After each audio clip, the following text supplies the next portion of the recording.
চাঁপাইনবাবগঞ্জের শিবগঞ্জে দুর্বৃত্তের গুলিতে জেলা পরিষদ সদস্য সহ 2 জন নিহত হয়েছেন। বৃহস্পতিবার রাতে রানীহাটি কলেজের সামনে আশ্রয়ণ প্রকল্পের কাছে বসেছিলেন জেলা পরিষদ সদস্য আব্দুস সালাম ও তার বন্ধুরা। হঠাৎ দুর্বৃত্তরা তাদের উপর হামলা করে।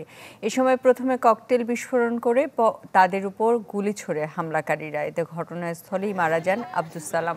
এ সময় মতিন আলী নামের আরও একজন গুলিবিদ্ধ হন। এছাড়া আহত হন আরও 2 জন। গুরুতর অবস্থায় তাদের হাসপাতালে নেওয়া হলেও বাঁচানো যায়নি মতিন আলীকে। হামলার ঘটনার প্রতিবাদে মহাসড়কে টায়ার জ্বালিয়ে অবরোধ করেন স্থানীয়রা। পুলিশের ধারণা, আধিপত্য বিস্তারের জেরেই এই হত্যাকাণ্ড।